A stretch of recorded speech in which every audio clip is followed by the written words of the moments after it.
Shalom, shalom, frère sur Yasha, c'est Johnny. J'espère que vous allez bien et que le Créateur vous bénisse abondamment. Euh, j'avais dit que j'allais faire encore 2 ou 3 vidéos pour parler d'une problématique bien précise qui peut effectivement amener des gens à se tromper en sous-estimant certains aspects des Écritures. Donc, on avait parlé de quelque chose qui est original. Alors, je parle de quelque chose qui est au départ, pas quelque chose, pas par exemple une œuvre originale, c'est exceptionnel, c'est original. Non, non. Dans le sens, voilà ce qui a été fait au départ. C'est pas une copie. C'est ça que je voulais dire. Et là, maintenant, aujourd'hui, on va essayer d'aborder certains aspects. Bon, pas complètement parce qu'il faudrait des heures, mais on va essayer quand même d'aller à l'essentiel, parce que les Écritures parlent aussi de certaines choses comme les images. Ils parlent, bon, je rentrerai pas dans, par exemple, vision. Je rentrerai pas dans cet aspect-là parce que ça va alourdir la vidéo pour rien. Mais on parle aussi de modèles. Je vais pas parler non plus de vraiment de copie, mais je vais faire allusion. Et je vais pas parler non plus de ce qu'on appelle, qu'on pourrait dire une imitation, parce qu'une imitation, c'est aussi un décalage par rapport à ce qui est vrai, enfin de ce qui est au départ. Donc, on va regarder dans certains textes et on va essayer de comprendre qu'est-ce qu'avait reçu Macha en fait. Pourquoi on dit qu'il y avait des choses temporelles et des choses intemporelles? Pourquoi on dit ça? Ça n'a pas été dit comme ça en fait. Donc, on va aller dans Genèse 1 et 1,26. Je ne vais pas tout lire à chaque fois, vous allez aller lire l'ensemble si vous voulez. Voilà ce qu'il est dit. Puis le Tout-Puissant dit, faisons l'homme à notre image, selon notre ressemblance, et qu'il domine sur les poissons de la mer, les oiseaux du ciel, sur le bétail, sur toute la terre, sur tous les reptiles qui rampent sur la terre, etc., etc. Et puis il dit, bon, je vais quand même lire là, le Tout-Puissant créa l'homme à son image, il le créa à l'image du Tout-Puissant, il créa l'homme et la femme. On peut aller voir un petit peu, parce que j'avais préparé ça, on peut aller voir un petit peu quel est le mot qu'on utilise. Ici, on nous parle le verset 26, et le mot image, c'est tazalama. Okay? Et on l'emploie aussi au verset 27. Alors au verset 27, qu'est-ce qu'il est dit pour le mot image? Alors, c'est le même mot. Ok? Donc on est correct avec ça, c'est le même mot. Tout le monde est unanime pour dire que malgré qu'on lit que l'homme a été créé à l'image du Tout-Puissant, c'est pas le Tout-Puissant. On pourrait même dire que c'est loin d'être le Tout-Puissant, mais qu'il y a des similitudes. C'est vraiment pas la même puissance, il n'y a pas les mêmes capacités, etc. Certains pourraient même dire c'est une goutte du Tout-Puissant. Certains qui comprennent les choses comme ça. C'est-à-dire que personne, ça ne vient à l'idée de personne de dire que que l'homme, tel qu'il est l'image, qu'il va rester comme ça éternellement. Ça peut, mais ça peut ne pas. Okay? Personne, aujourd'hui en tout cas, ne va installer un dogme en disant que l'homme, dans cet état-là, même si il est l'image du Créateur, il va rester comme ça éternellement. Et même par la suite, on voit qu'il y a des choses qui peuvent modifier ça. Par exemple, le péché. Si maintenant on va dans Genèse 25, on nous dit, à partir du verset 9, mais on pourrait tout lire, mais je vais lire que le verset 9. Vous ferez le tabernacle et tous ses ustensiles d'après le modèle que je vais vous montrer. Et puis on voit qu'à la fin de ce chapitre 25, il est dit, regarde, verset 40, regarde et fais d'après le modèle qui t'est montré sur la montagne. Donc, il y avait plein de détails, évidemment. Et on savait que euh, tout était basé sur certaines choses que Macha avait vues. Et il y avait des messagers enfin, en tout cas, un messager qui venait donner des détails à Macha. Mais tout était basé sur un modèle. La question qu'on peut se poser, est-ce que dans les cieux, dans la vision qu'a eu Macha ou dans ce qu'on a montré à Macha, c'était la vraie chose qu'il avait vue ou c'était déjà un modèle? Parce qu'il faut se poser la question. Euh, Certains diront non, c'est pas la vraie chose, d'autres diront oui, c'est la vraie chose. Mais le fait qu'on emploie le mot modèle, et c'est pas le même mot que image, hein. J'avais été regarder ça. Verset 9. Vous voyez, ici, ça c'est le mot modèle. Ok? Donc, on constate que c'est pas la même chose. Il y a bien une différence entre image et modèle. Mais aujourd'hui, dans le paradigme aujourd'hui, on peut aller regarder qu'est-ce que c'est ces mots-là ou leurs synonymes. Ça va nous donner une idée pour la suite. Allons voir dans image. Bon, j'ai pris un truc de synonyme en français. Et il y a des choses étonnantes, comme échantillon, c'est aussi une image. La mythomanie, c'est aussi une image. Les gens qui se font des films, par exemple. J'en ai repéré certains qui étaient intéressants, hein. Miniature. Il y avait quoi encore que j'avais vu? Bon, cliché, non, c'est un peu éloigné. Apparence. Apparence. Il y avait un type. Non, symbole, c'est un peu trop éloigné. Mais symbole, ça peut rentrer dans certains aspects des choses saintes. Un symbole. Mais on voit que toujours qu'on emploie ces mots-là, symboles, c'est quand même des images. Et une image, la vraie question, c'est si la personne me dit, ouais, une image, c'est pareil que la vraie chose, non, le débat est fini. C'est fini, en fait. On va dire, ben, tout ce qu'il y a sous la terre, c'est la même chose qu'il y a dans les cieux. Mais c'est pas ça, en fait. C'est pas ça qui se passe. Une image reste quand même, euh, on peut dire un aspect, d'ailleurs, ils emploient ici le mot modèle. Ils emploient le mot modèle, ok, comme un synonyme. Mais on va aller voir le mot modèle. Il y a une nuance avec l'image, ok. Quelqu'un peut dire, mais l'image, ça peut être attribué à des personnes,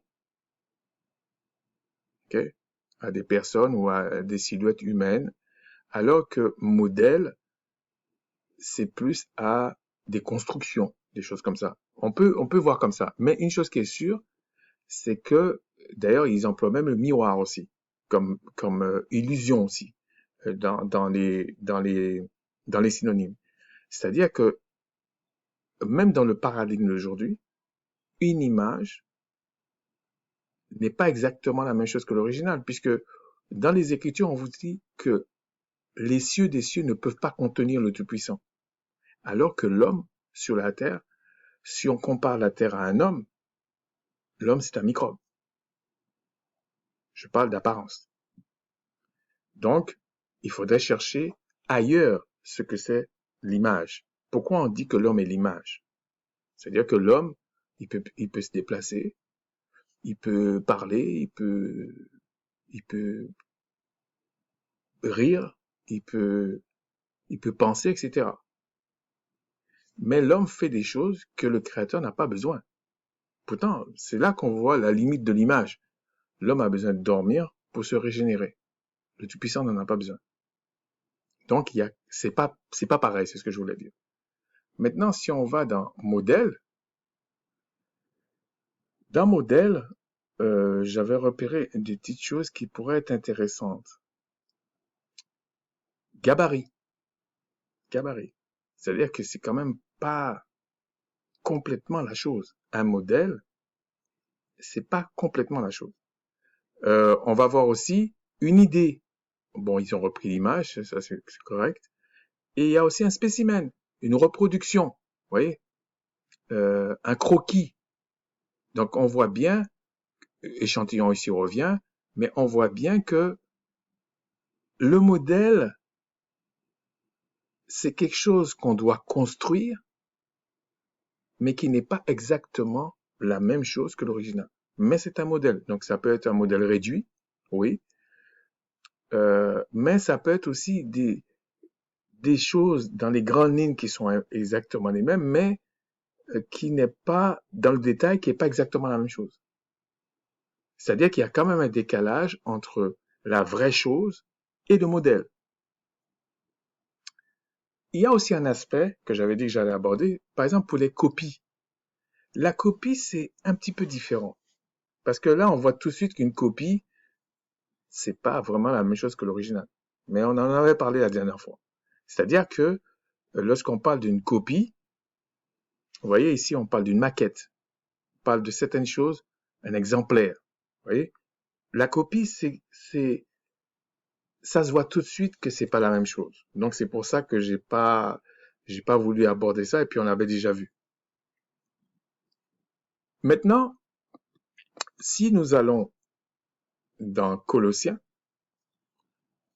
pour bien vous faire comprendre que, d'ailleurs, à ce propos, bon, c'est pas l'objet, hein,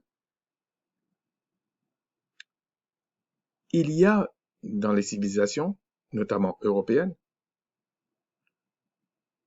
je sais pas si c'est une arrogance, si c'est un manque de savoir, si c'est une manipulation, je peux pas définir ça. Mais par exemple, quand on dit que l'Europe est une terre chrétienne, c'est faux. L'Europe est une terre catholique, pas chrétienne, si on prend au sens propre du terme, le terme Christ. Non, elle n'est pas une terre chrétienne. Elle est une terre catholique, avec des dogmes, avec certaines choses, qui n'a rien à voir avec on va dire, les premiers chrétiens ou les chrétiens, si on veut dire comme ça. Donc, on a vulgarisé le terme, bon. Et ça, qu'est-ce que ça a donné? Ça a donné au fait que certaines personnes vont dire, ouais, mais euh, ce qui est de la nouvelle alliance est fausse. Ils devraient se méfier. L'explication est forcément fausse. Ça c'est vrai. Les explications qu'ils donnent, on peut toujours les contester. Les noms qu'ils donnent et tout ça. Mais on pourrait dire la même chose pour ce qu'ils appellent l'ancienne alliance, puisqu'ils disent que les origines sont égyptiennes, sumériennes, etc. Mais pourquoi là, on ne rejette pas? Non, il faut étudier la chose. Et c'est pour ça que je vous dis que c'est pas si simple que ça. Je vous ai toujours dit ça. C'est pas si simple et euh, c'est pas comme si on a une recette, on lit et puis on met de côté, on prend. Non, il y a quand même l'aspect de la révélation, il y a quand même l'aspect de l'expertise de la chose. Okay? Il y a quand même cet aspect-là. Ce qu'avaient les anciens. Donc, si on prend cette partie-là, qui fait aussi allusion à l'image, il dit, bon, rendez grâce et tout ça, etc. Je vais pas tout reprendre ça. Mais au verset 15, il dit, il est l'image du Tout-Puissant invisible, le premier-né de toute la création. Si vous étudiez ce texte en français, vous allez, si vous êtes quelqu'un qui va direct aux choses, vous allez dire, mais le Tout-Puissant, il n'est pas invisible, en fait. Dans l'absolu, il n'est pas invisible. C'est que vous le voyez pas. C'est différent. C'est pas qu'il est invisible. Mais on comprend quand on dit dans ce cas-là, il est l'image du Créateur invisible. C'est-à-dire que la personne qui parle, en tout cas dans le paradigme où il ne voit pas le Créateur. Mais il y a d'autres textes qui vont vous expliquer tout ce que vous voyez vous explique la puissance du Créateur. Est-ce que vous le voyez ou pas? Donc c'est pour ça qu'il ne faut pas prendre tout à la lettre. il faut essayer de comprendre dans quel état d'esprit était la personne quand elle a écrit. Donc, on vous dit ici, il est l'image. Donc, s'il est l'image du créateur invisible, normalement, cette phrase, ça voudrait dire que l'image doit être invisible aussi. Mais c'est pas ce qu'il dit le texte. Je reprends. Si vous prenez la chose à la lettre, vous prenez un enfant, vous lui dites invisible c'est ça, le créateur c'est ça, l'image c'est ça. Si l'enfant est simple, il va vous dire mais comment on peut voir l'image de quelque chose invisible? Si vous collez l'image, vous dites qu'il n'y a pas de différence. Si vous dites que c'est la même chose, ça veut dire que ce qui est invisible, l'image doit être invisible aussi. Donc vous n'allez pas voir l'image non plus. Mais c'est pas ce qui est dit là. On vous parle de celui qui est dit dans ce passage, qui a été envoyé pour une mission bien particulière.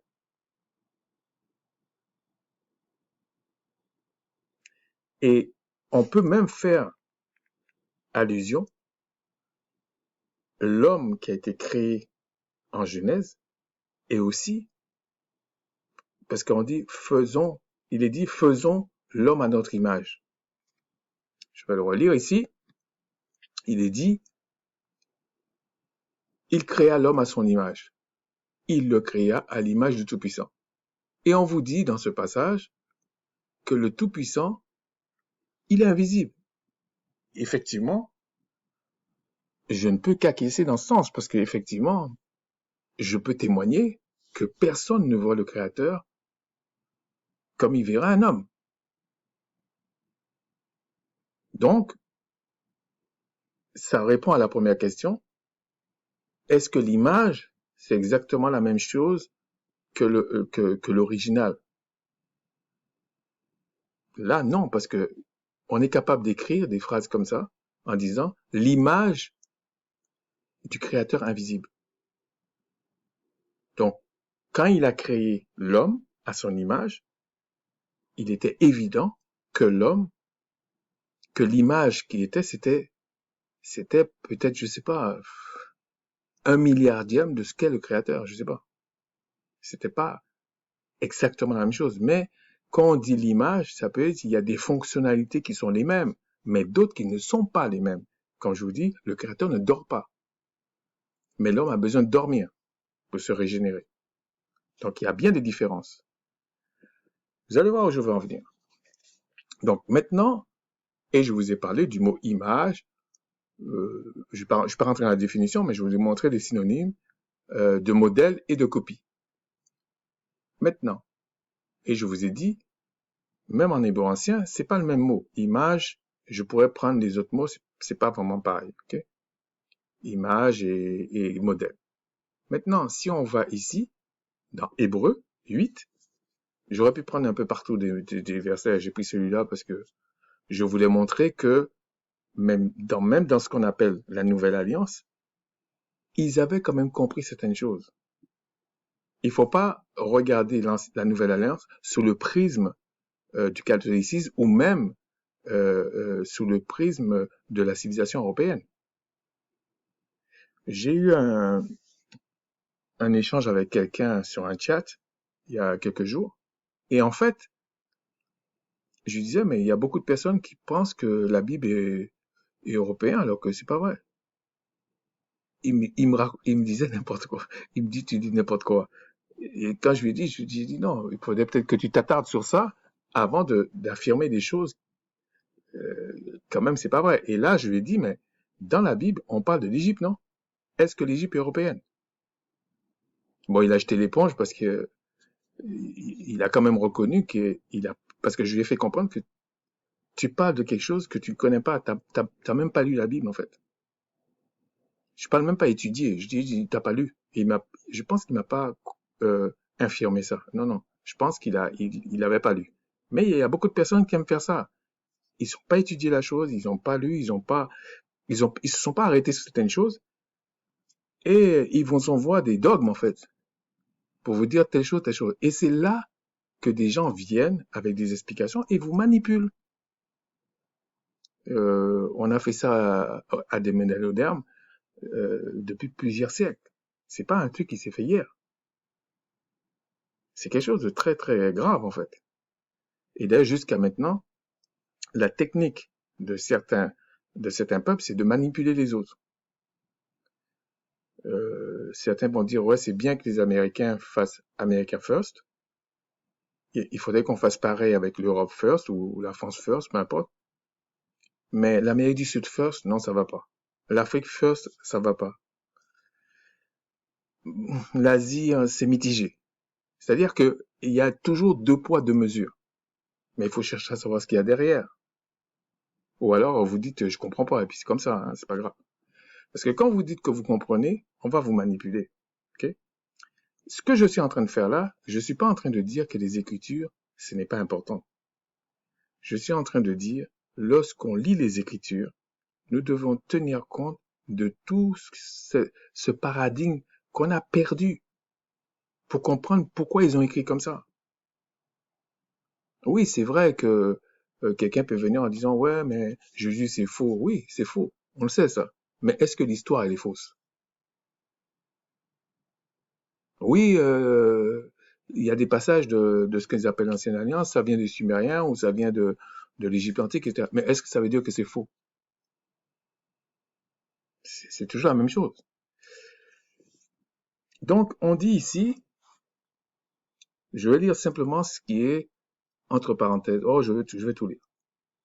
Le point capital, verset 1, Hébreux 8, 1. Le point capital de ce qui vient d'être dit, bon, il faudrait le lire, hein, c'est que nous avons un tel souverain sacrificateur, donc qui fait référence à quelque chose qui est euh, qui a été pratiqué à un moment donné, en tout cas, selon ce qui est écrit, à partir de Macha.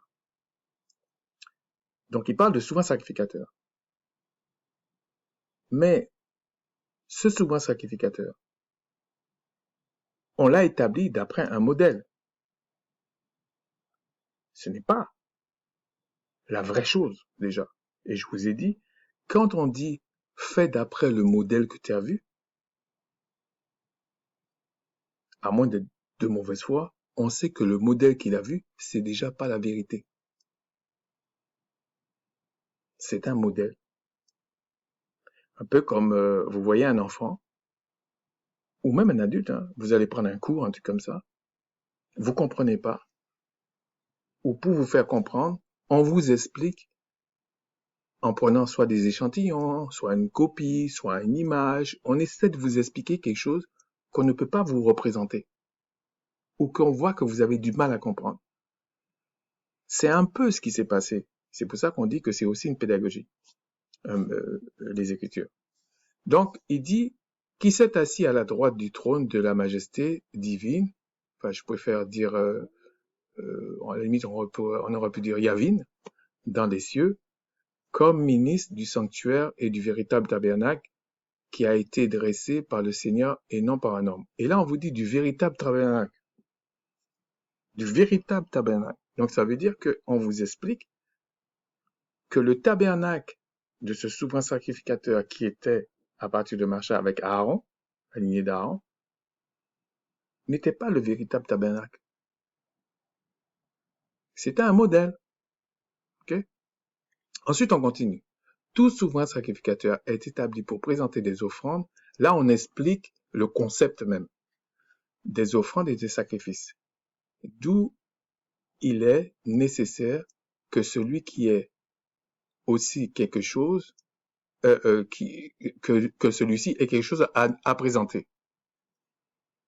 Donc là, on comprend si on reste sur la terre. On comprend ce que ça veut dire. Mais moi, je veux aller plus loin. S'il y a un vrai tabernacle qui n'est pas sur la terre, il y a forcément un souverain sacrificateur, puisqu'on peut supposer, on va être le plus simple possible, ok? On peut supposer qu'il y a aussi un souverain sacrificateur, que dans le modèle, c'est un élément central. Bon. Ce souverain sacrificateur-là, il présente quoi comme sacrifice? Ou la manière que le temple fonctionne dans les cieux, c'est quoi les sacrifices qu'on doit présenter? Est-ce à dire que le modèle qu'on a présenté sur la terre, c'est la même chose qui est dans les cieux? À moins que quelqu'un va me dire, ben, ce qui est le modèle, il est éternel. C'est ce que je vous disais. Est-ce que l'image est éternelle ou est-ce que le modèle est éternel? Si vous me dites, ah, un modèle, c'est pas parfait. C'est ça le problème. Une image, c'est pas parfait. Ça reste une image. Un modèle, c'est pas parfait. Comme une copie, c'est pas parfait. C'est quand même. Donc ça peut pas tenir éternellement si on prend les choses brutalement. Donc si c'est pas éternel, ça veut dire, mais c'est qu'est-ce qu'on doit faire? Et à ce moment-là, on peut comprendre pourquoi dans l'histoire du Christ, il y a eu des choses qui n'étaient pas pareilles que le modèle. Parce qu'on vous dit qu'il a vraiment traversé le véritable tabernacle. Si on continue, on vous dit, s'il était sur la terre, il ne serait pas même sacrificateur, puisque là sont ceux qui présentent des offrandes selon la loi.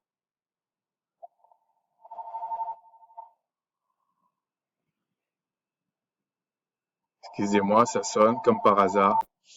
Bon, je suis de retour. Excusez-moi. Donc, je disais que j'étais en train de lire. J'étais en train de dire que les offrandes selon la loi, il faudrait bien méditer cette chose-là. C'est pas, c'est pas que les offrandes sont mauvaises. C'est pas ce qu'il dit là. Mais on voit qu'ils avaient compris qu'il y avait des choses temporelles, des choses intemporelles. Puisqu'ils disent, s'il était sur la terre, il ne serait pas même sacrificateur, puisque là sont ceux qui présentent des offrandes selon la loi. Bon, c'est pas une étude sur ça. Bon, on continue. Lesquels célèbrent un culte, image et ombre des choses célestes. Donc, ils avaient compris ça. C'était des images et des ombres des choses célestes. Et on sait que ce qui est éternel, ce sont les choses célestes. Elle me dit, ouais, mais il y a des saisons, ça se renouvelle. Ça se renouvelle. C'est pas céleste. Selon que Macha en fut divinement averti lorsqu'il allait construire le tabernacle, etc., etc. Donc, eux, ils avaient compris plusieurs années avant, des centaines d'années avant nous, qu'il y avait une différence. Ok? Donc, nous devons tenir compte de ça lorsque nous lisons les Écritures. Alors, vous allez me dire, ouais, mais pourquoi il y a plusieurs façons de comprendre les Écritures et tout? Ben, on va voir ça dans l'autre vidéo. Pourquoi, dans la troisième, pourquoi il y a ces différences-là? Il y a des éléments. Pourquoi c'est comme ça? Et je vous ai dit, par exemple, il y a des choses que les gens, même si je crois que le christianisme n'est pas la vérité, moi j'assume ce que je dis. Ça ne veut pas dire que le Christ est faux. Non, c'est pas ce que je dis non plus. Et je ne suis pas d'accord quand on dit que l'Europe est une terre chrétienne. Non, c'est une terre catholique. Il faut comprendre la doctrine catholique. C'est pas vraiment, si tu lis la Bible clairement, c'est pas vraiment ça. Mais les gens aiment répéter des choses sans s'attarder sur la chose. Bah, aujourd'hui, si tu dis ça, ils vont dire t'es complotiste. Bah, bon, c'est le nouveau mot à la mode. Donc, on va continuer parce que je voulais faire court. Maintenant, on va finir sur deux aspects. On va prendre le livre Apocalypse ou Révélation et on vous dit, puis je vis, le chapitre 21, puis je vis un nouveau ciel et une nouvelle terre, car le premier ciel et la première terre avaient disparu et la mer n'était plus. Donc, ça, c'est quand même une vision, mais on vous montre qu'il voit quelque chose d'autre. Bon, là, c'est un peu, pourquoi j'ai pris ce passage, c'est un peu pour expliquer que ça reste quand même une vision. Je voulais pas rentrer là-dedans, mais c'est simplement pour vous dire que ça reste une vision. Lorsqu'on dit je vis un nouveau ciel, une nouvelle terre, euh, car le premier était dépassé, tout ça, c'est une explication. C'est aussi une image des choses qu'on vous montre. Ça veut pas dire que ça va se passer comme ça. Enfin, oui, ça va se passer comme ça, mais pas de la manière que vous y croyez. Mais il fallait bien c'est une vision, c'est une explication qu'on vous donne. Et après, il dit, je vis descendre du ciel, d'auprès du Tout-Puissant, la ville sainte, la nouvelle Jérusalem, préparée comme une épouse qui s'est parée pour son époux, etc., etc. Et puis il dit, voici le tabernacle du Tout-Puissant avec les hommes, il habitera avec eux, etc., etc. Là, on voit que ce qui avait été fait avec Macha, c'était vraiment un modèle. Parce que là, on vous parle du vrai qui descend. Mais si tout ce qui a été fait là, c'est un modèle, ça veut dire que un modèle animal, parce que c'est ça qui se passe animal, dans le monde animal, là, on vous parle d'un modèle céleste qui descend. Il peut pas utiliser les choses animales. C'est pas possible. Dans les cieux, il n'y a pas de choses animales. C'est comme ça. Alors, est-ce à dire qu'il faut rejeter tout ce que Macha a fait? Pas du tout. C'est pas mon propos, en fait. Ce que je veux dire, c'est qu'il faut tenir compte de tout. Et comme je vous dis, il y a une raison pourquoi il y a cette cacophonie parfois, en fait. Il y a une raison. Moi, je suis convaincu que les patriarches, euh, à cause de certains événements, n'avaient pas cette cacophonie qu'on peut avoir aujourd'hui. Non, c'est pas possible. Parce qu'il y avait des faits factuels, des choses euh, qu'on pouvait pas, qu'on pouvait pas contester. On va finir avec la fin d'Apocalypse 21.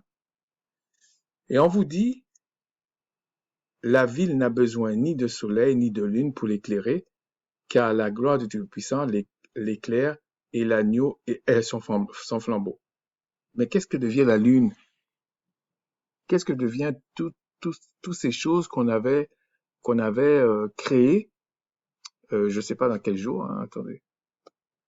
Dans Genèse, si on va dans Genèse, je vais vous dire à quel jour.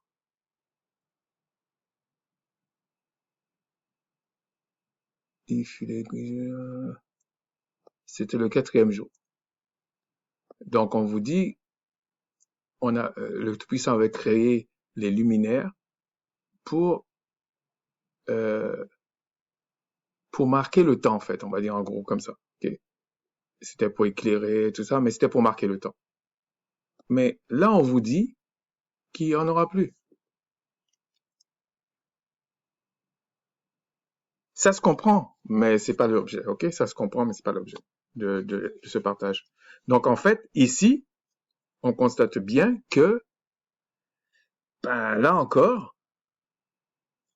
ce qu'on avait déjà là, c'était le modèle de quelque chose.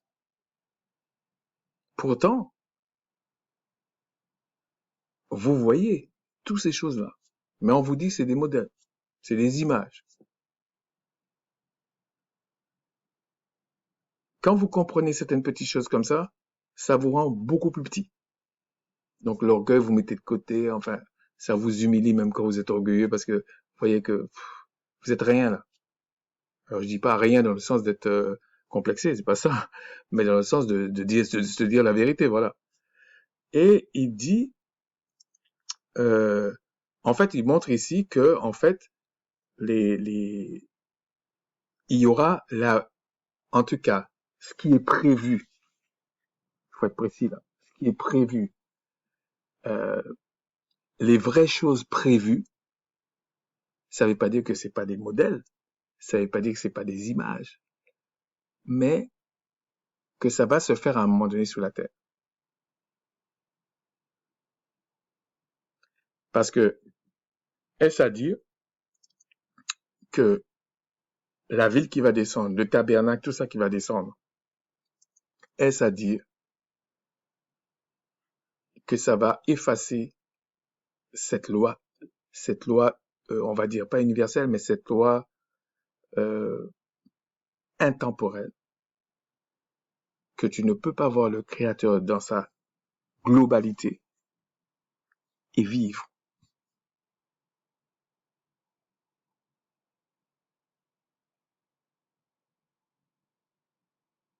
Parce que même les êtres les plus puissants ne peuvent pas se vanter de voir le Créateur dans sa globalité. C'est pas possible.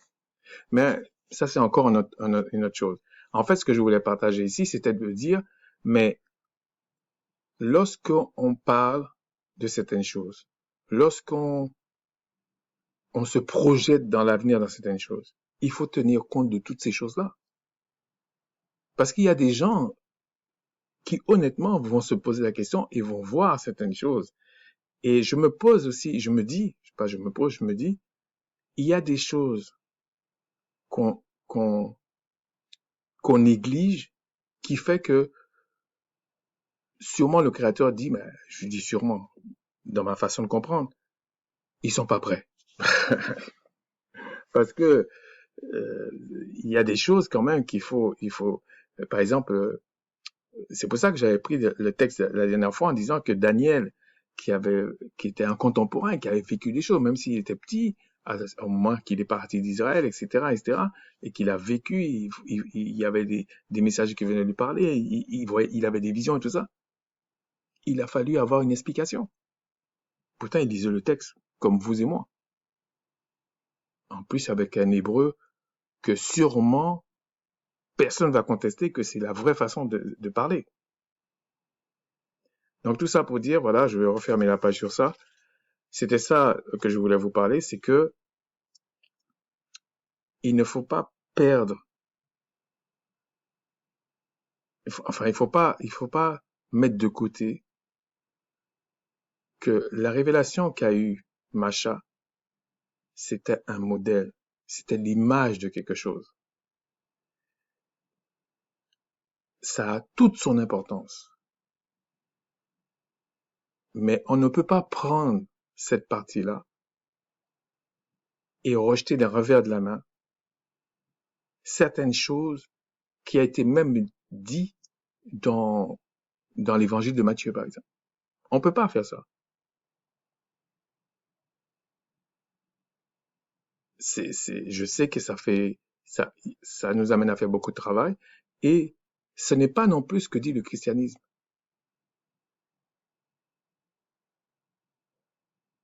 C'est pour qu'on soit bien conscient que si le patient le permet, on veut plus être manipulé.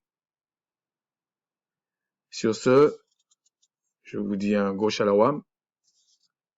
Plaise au Tout-Puissant de vous bénir. En tout cas, ceux qu'il a choisis pour le salut. En d'autres termes, ceux qu'il a choisis ou celles qu'il a choisis qui va vraiment se révéler à eux, en fait. C'est ça, le salut, en fait. Et puis, ben, les autres, ils font ce qu'ils veulent. Hein. Sur ce, shalom.